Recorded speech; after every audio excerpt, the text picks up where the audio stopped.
Wood deck nailed and glued down. I used that same old liquid nails, extra heavy duty adhesive, and put it around the edge here. Put a strip down the center. Then I used our little pinner and pinned all these. Didn't get them too close because these will expand and contract. And if you have had a little bit of space between them, so hopefully they won't pop up with the expansion and contraction with the weather and rain and so forth. Got this pushed down in there, and it's just a friction fit, and it's in there pretty good. We have the wiring all done, and our power lead coming out of the base. And here's what the old one looked like.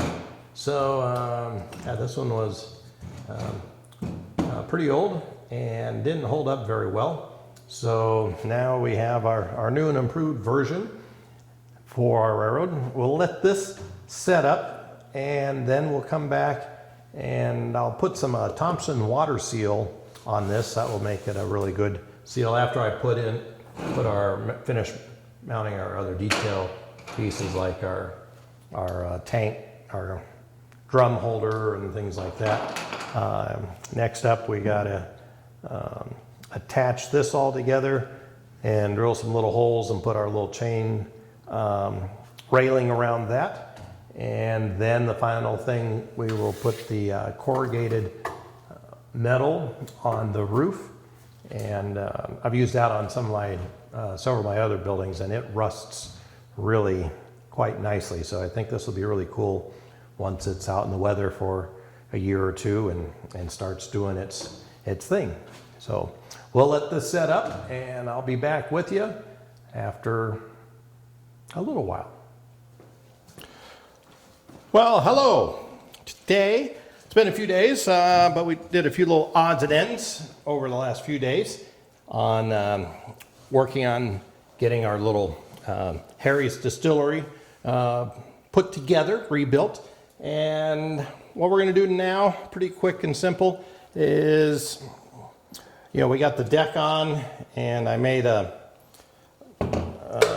these little fabricated up these stands here so that we can put some of these details on.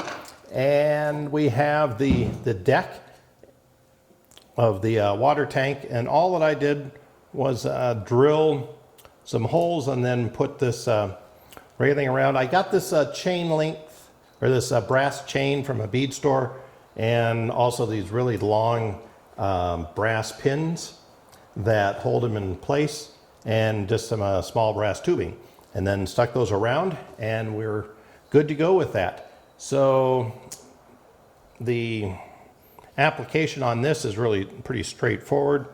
I'm going to put a little bead of this, our standard heavy duty liquid nails.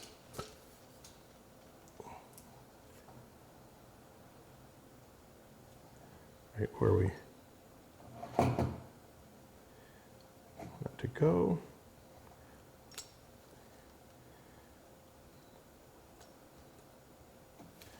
Okay, we have that, and a little opening here, go that way, and this will just kind of sit down right on there. The next is pretty straightforward as well. We have this little stand to hold the drums.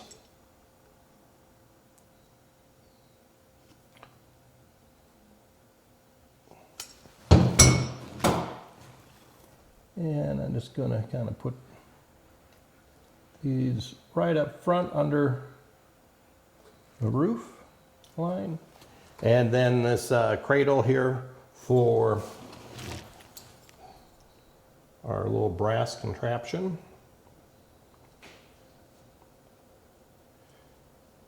Remember that we made these out of, made this out of just spare copper pipe parts. And we have our little stairs.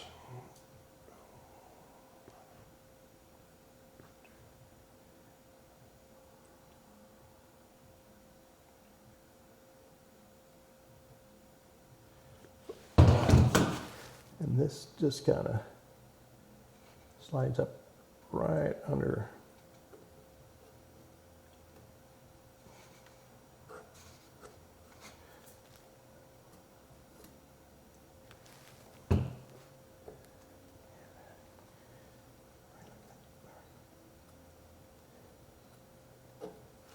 Okay.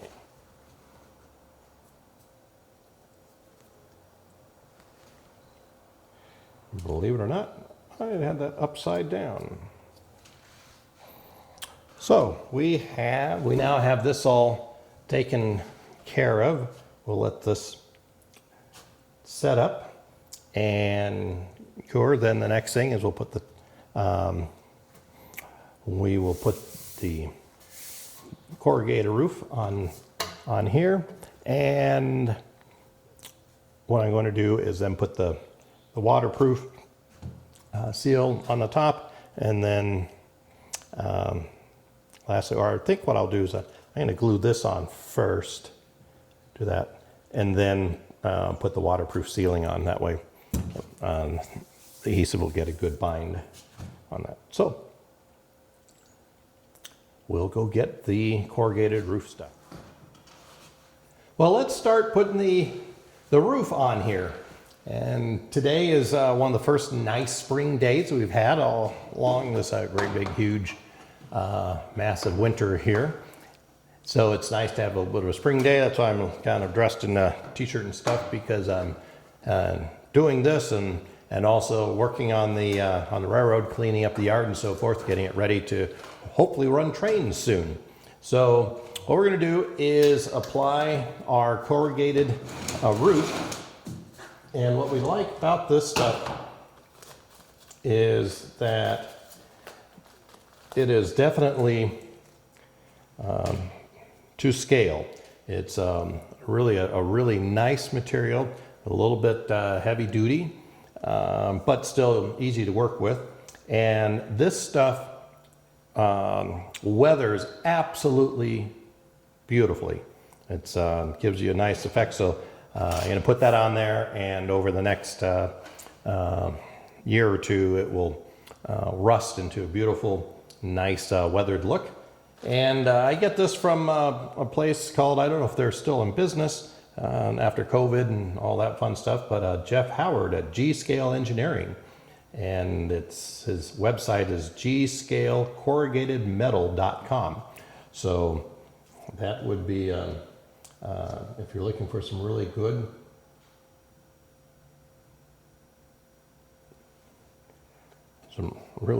corrugated metal, contact this guy, Jeff Howard.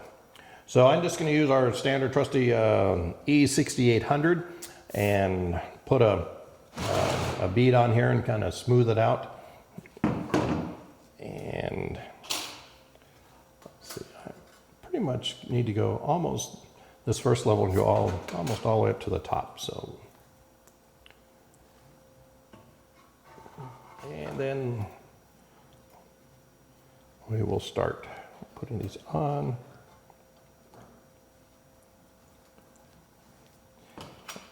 And what's nice is you can just, all you need to do is overlap these just one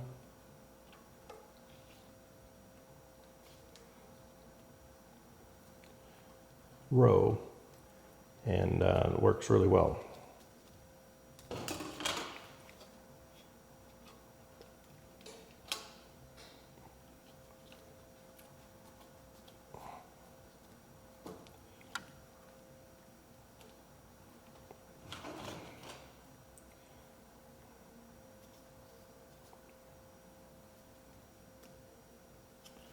sometimes two of them will be stuck together, so.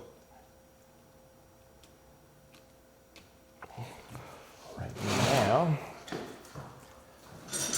get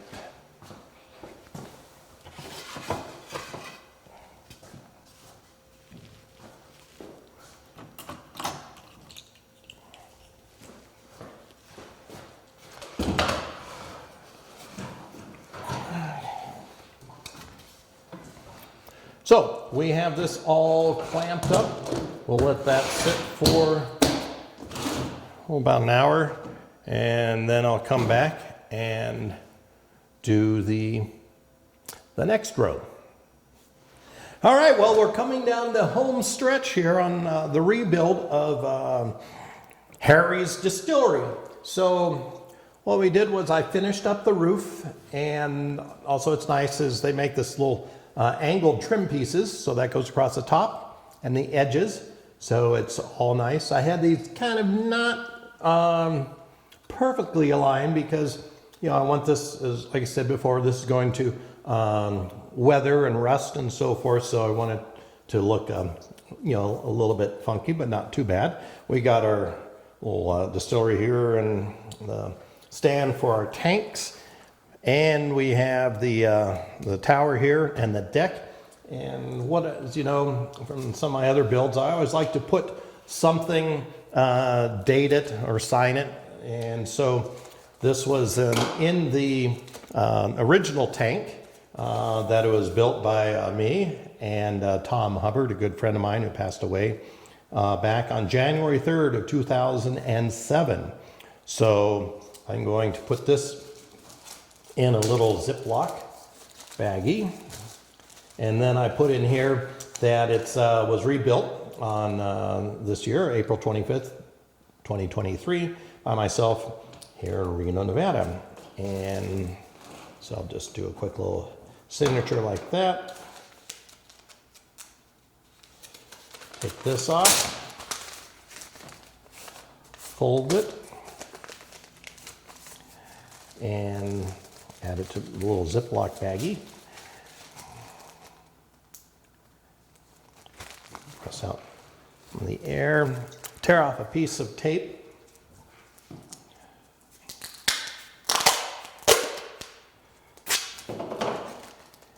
And I'm gonna take this, and we're just gonna tape this up inside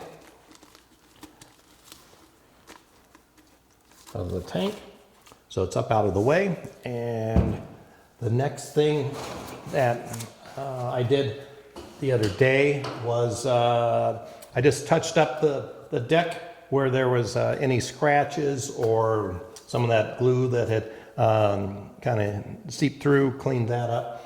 And now what we'll do is I'm going to use this liquid nails again, and we'll put a nice bead around the base of the tank.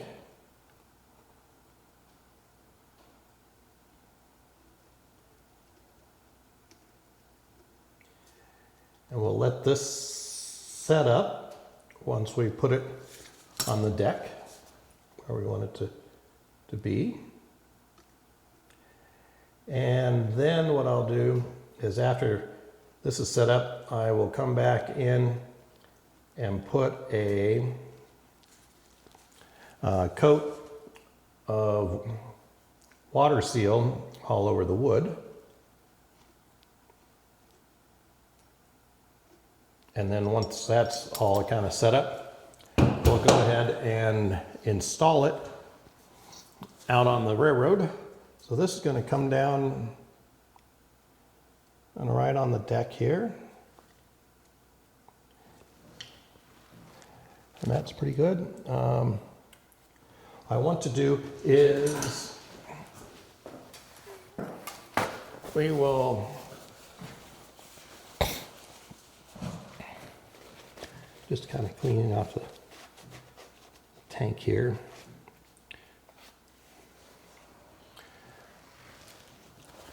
What I found, rather than trying to wipe it off now, this extra glue, just to trim it off with a little X-Acto knife later on. and that works out really nicely. So the last couple of things I have to do is we will trim the excess glue off after that sets up, put a nice coating of a water seal on it, a clear water seal. Sometimes if I'm refreshing a building that already has a stain, I will go ahead and add a little stain to the water seal, and that kind of accomplishes two things. But this is already has a nice color. And then the final thing that I need to do before we take it outside, of course, is we have the power lead here, and I'll go ahead and attach a two-pin plug on this end and off the power supply that's out along the side of the railroad tracks, and then we'll take it outside and install it there. So we will be back and get ready to install this outside.